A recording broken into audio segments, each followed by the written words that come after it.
Alex thought the worst part about surviving the crash was the guilt, until he realized he hadn't survived alone. 3 months had passed since the accident, and Alex Martinez still couldn't bring himself to sell the Honda Civic.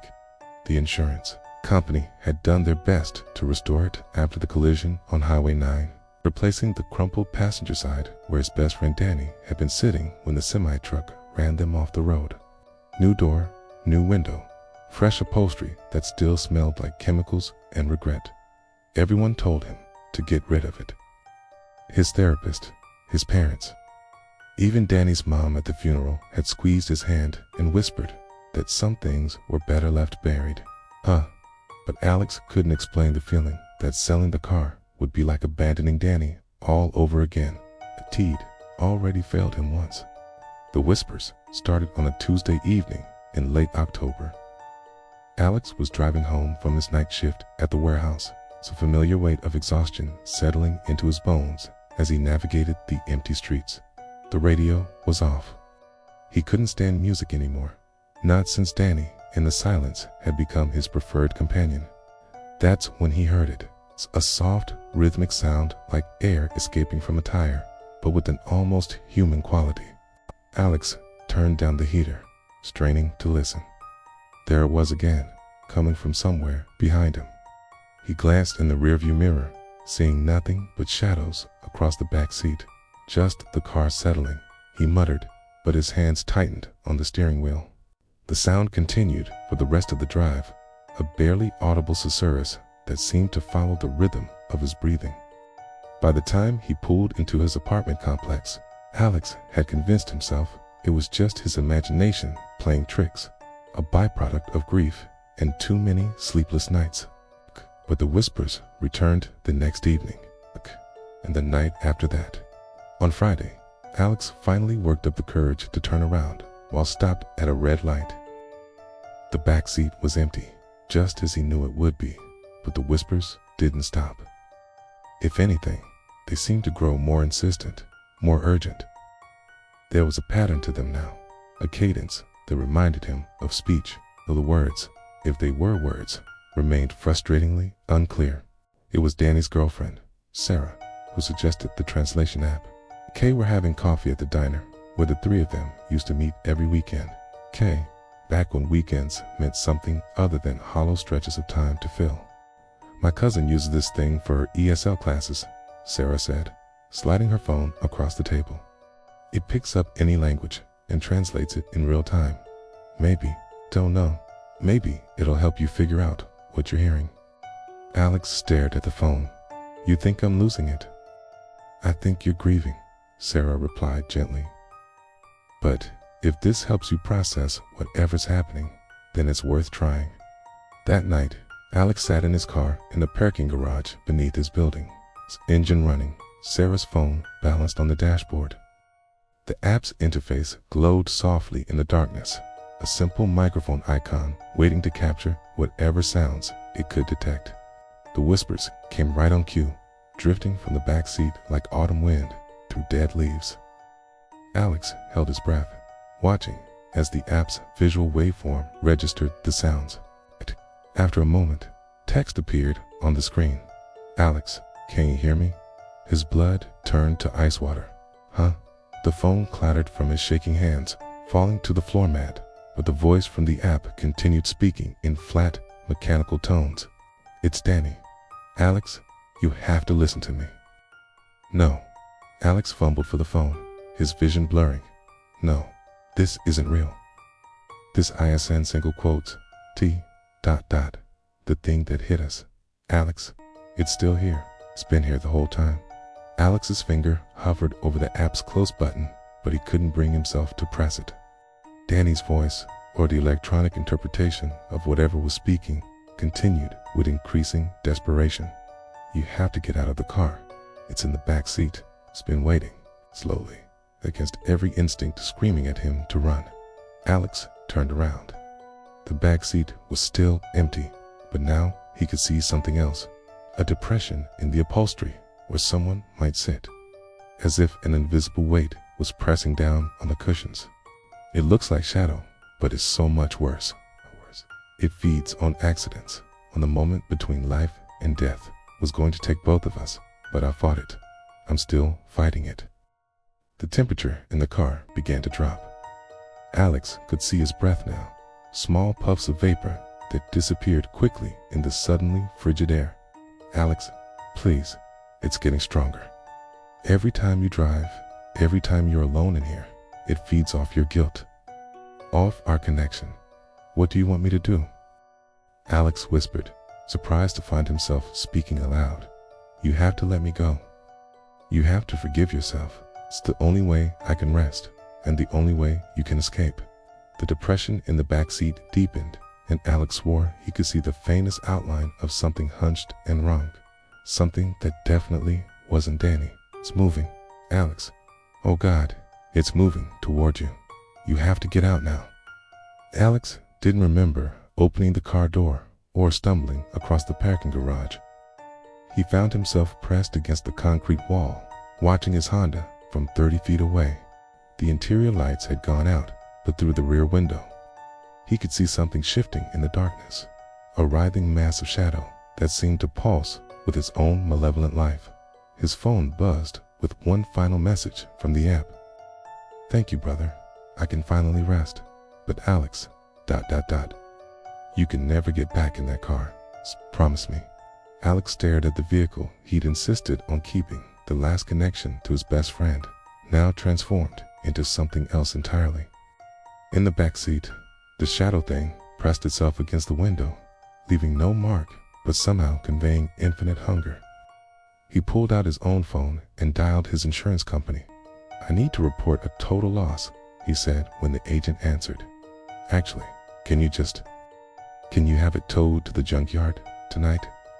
As he spoke, Alex watched the thing in his car grow more agitated, throwing itself against the windows in silent fury. The Honda rocked slightly on its suspension, but no sound escaped. The tow truck arrived an hour later. As they loaded his car onto the flatbed, Alex thought he heard Danny's voice one last time, carried on the wind. Goodbye, Alex. Drive safe. Never saw the car again. But sometimes, late at night, when he's driving his new Toyota, Alex still checks the back seat, just to be sure, because some passengers, he's learned, don't always get out of their destination. Sometimes, the dead don't stay quiet, and sometimes they have something urgent to tell you. Ben had buried his sister Emma exactly 7 days ago, and he thought the worst part was over.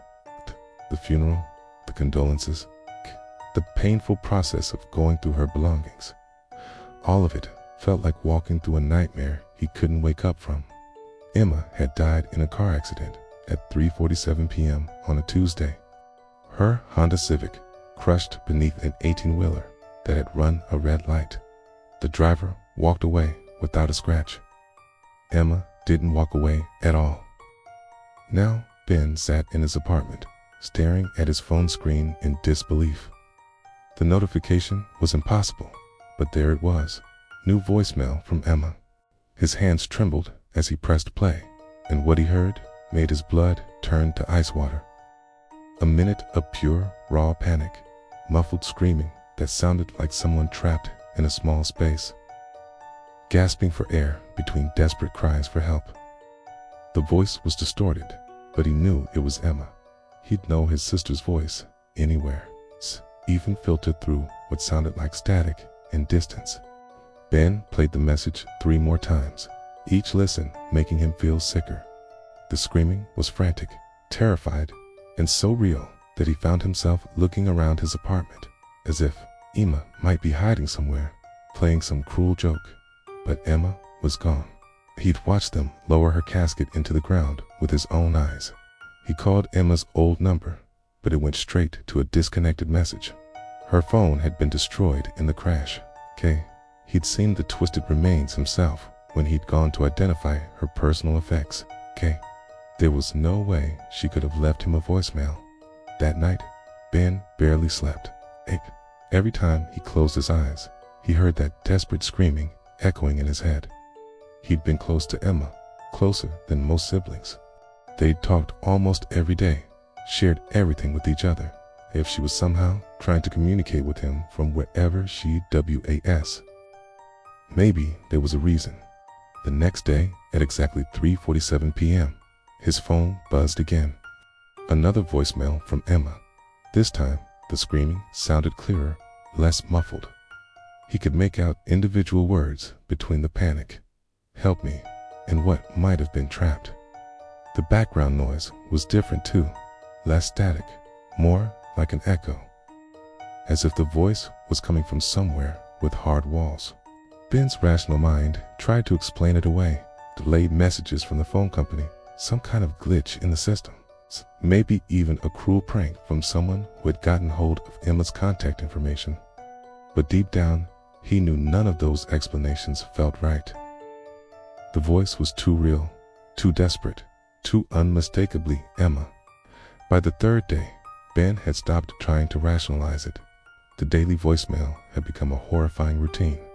At 3:47 p.m., his phone would buzz and Emma would scream for help from beyond the grave. His message was clearer than the last, as if she was getting closer to wherever he was, or as if the barrier between them was growing thinner. On the fourth day, he could hear her breathing between screams, ragged, panicked gasps that made his chest tighten with sympathetic fear. He found himself checking the locks on his doors, looking over his shoulder on the street, feeling like something was watching him. The fifth message changed everything. Kima's voice was crystal clear now. No distortion, no static. Ki was sobbing, pleading, "Ben, I'm so cold. It's so dark here. I can't get out. Please, you have to help me. I can see you sometimes. I'm trying to come home." Ben dropped his phone and it clattered across his kitchen floor. The message kept playing. Emma's voice now coming from the phone's speaker with perfect clarity. "I'm getting closer. Ben, I can almost reach you. It's just a little more time."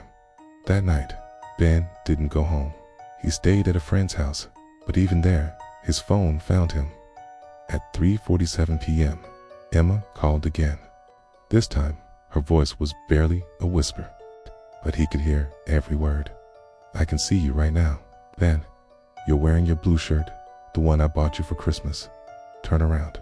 Ben spun around, heart hammering, but saw only his confused friend asking if everything was okay. He couldn't explain what was happening without sounding insane, so he just said he needed some air and stepped outside. The sixth message came while he was walking down the street. Emma's voice was so close now, it sounded like she was standing right next to him. "I'm here, Ben. I'm right here with you. Why can't you see me? I'm so close now. Tomorrow, I'll be able to touch you." Ben ran. He ran until his lungs burned and his legs gave out, but he couldn't outrun the sound of his dead sister's voice promising to reach him from whatever dark place she was trapped in. Now it's day 7, and Ben sits in his car in an empty parking lot, watching the clock on his dashboard. It's 3:46 p.m. In 1 minute, his phone will ring again, and Emma will be even closer. He doesn't know what happens when she finally reaches him, but he's about to find out. The clock changes to 3:47, and his phone buzzes. But this time, instead of a voicemail notification, it shows an incoming call. The screen displays Emma, and below it, impossibly, it shows her location as 0 feet away. Ben's finger hovers over the answer button. Inside his car windows, the world has gone completely silent. No birds, no wind, no distant traffic. It's the endless ringing of his phone and the sound of his own terrified breathing. He knows he shouldn't answer. Every instinct screams at him to throw the phone away, to drive as far and as fast as he can. But it's Emma, and she needs help, and he's never been able to say no to his little sister. Ben presses answer and slowly raises the phone to his ear. "Hello, Ben," Emma whispers, and her breath is cold against his neck. Some messages from the dead aren't meant to comfort the living. They're meant to warn them. Clara Morrison had always been skeptical of the supernatural until grief made her desperate. 3 months after her husband David's sudden heart attack, she found herself standing in the dusty back corner of Hartwell's antique shop, staring at a pair of slate boards tied together with faded hemp rope. Spirit slates, old Mr. Hartwell had called them, his weathered fingers tracing the smooth black surface. Victorian era. used for communicating with those who've passed on. The spirits write their messages between the boards when they're bound together. Clara almost laughed at the absurdity of it, but something in the old man's eyes stopped her. They held the same hollow look she'd seen in her own mirror every morning since the funeral. "How much?" she whispered. That evening, Clara sat at her kitchen table as rain drummed against the windows of the house that felt too big and too quiet without David's laughter filling it. The spirit slates lay before her, still bound with that ancient rope. Her hands trembled as she held them, the slate cold even through her palms. "David," she whispered to the empty room, "if you're out there, if you can hear me, ... I need to know you're okay. I need to know you're at peace." The words felt foolish leaving her lips, but desperation had a way of making fools of the grieving. She closed her eyes and pressed the bound slates against her chest, feeling the rope's rough texture against her fingers. "Please," she continued, tears streaming down her cheeks, "tell me you're not in pain anymore. Tell me you've found peace." The room seemed to grow colder, though she couldn't be sure if it was real or just her imagination. The rain outside intensified, battering the windows with increasing fury. Clara sat there for what felt like hours, clutching the slates, whispering David's name into the darkness. Finally, with shaking hands, she began to untie the rope. The hemp was old and stiff, the knots tight and stubborn. As she worked at them, she found herself holding her breath, afraid of what she might find. The rope fell away. Clara separated the slates with trembling fingers, her heart hammering as she examined the smooth black surfaces in the lamplight. Nothing. Both slates were completely blank, just as they had been when she'd bound them together. A sob escaped her throat. Of course, there was nothing. Of course, this was just another cruel joke, played by a universe that had already taken everything from her. She set the slates down and buried her face in her hands, her shoulders shaking with grief and disappointment. That's when the pain hit. It started as a burning sensation on her left forearm, like someone had touched her with a lit cigarette. Clara gasped and rolled up her sleeve, expecting to see a rash or maybe an insect bite. Instead, she watched in horror as thin red lines began to appear on her skin, as if an invisible hand was carving letters into her flesh. The pain was excruciating, like being branded with hot metal. Clara stumbled backward, knocking over her chair as she watched the letters form. N-O, nitrogen monoxide. The word was carved deep into her forearm, the edges of each letter raised an angry red. Blood beaded along the cuts, but what terrified Clara most wasn't the pain or even the impossible nature of what was happening. It was the familiarity of the handwriting. It was David's. She recognized the sharp angles of his N, the way his O never quite closed at the top. She'd seen that handwriting on thousands of grocery lists, birthday cards, and love notes over their 15 years of marriage. But David was dead, and the word nitrogen monoxide burned into her skin like a desperate warning. Clara ran to the bathroom and frantically washed the wound, but the letters remained etched deep and permanent. The bleeding had stopped, but the message was clear and undeniable. As she stared at her reflection in the mirror, she noticed something else that made her blood run cold. Her reflection looked wrong, older somehow, more haggard than she'd been just moments before, and behind her in the mirror, just for a split second, she could swear she saw David standing in the doorway, his face twisted with an expression of pure terror. She spun around, but nothing was there except the empty hallway. When she returned to the kitchen, the spirit slates were gone. Clara searched everywhere, under the table, in the drawers, even outside in the rain, but they had vanished as completely as if they'd never existed. The only proof of what had happened was the word carved into her arm, which throbbed with each beat of her heart. She tried to convince herself it was a breakdown, a grief-induced hallucination, but deep down, she knew the truth. David had answered her question, and his response filled her with the dread that grew stronger with each passing day. He was not at peace, and somehow Clara began to suspect. Neither would she be. Over the following weeks, the word on her arm never faded. If anything, it seemed to grow darker, more pronounced, okay? And sometimes, late at night when the house was at its quietest, Clara could swear she heard David's voice whispering from the walls. Okay, don't try again. Don't look for me. Some doors should never be opened. But the most terrifying part wasn't David's warning. It was her growing realization that she might not be able to stop herself from trying to reach him again. 'Cause grief, Clara was learning, was a hunger that could never truly be satisfied. And somewhere beyond the veil between life and death, something was waiting for her to make that mistake. And with that final story, we pull back from the abyss. For now, tales of ordinary lives brushing against the extraordinary, the terrifying, the unexplainable, from the shadow that mimics to the voice that calls from an empty house. We've seen tonight how thin the veil between our reality and a much darker one can be. These stories are not just fiction. They are born from real experiences, whispered in hushed tones, and shared to remind us that we are not always alone. And that's the most chilling thought, isn't it? Perhaps one of tonight's stories reminded you of something that happened to you, or to someone you know. A strange occurrence you've tried to forget. A noise in the night you rationalized away. A figure you saw for just a second. The details of your own brush with the darkness are what give this channel life. I invite you to leave your own story in the comments below. Let us know what you've seen in the shadows. If these stories sent a shiver down your spine, show your support by hitting that like button. It helps these tales reach others who need a reminder to check their locks at night. And if you haven't already, make sure you subscribe and click the notification bell. We have so many more stories to share, and you won't want to be left in the dark.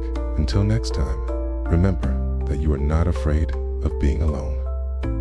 You are afraid of the bone-deep certainty that you are not.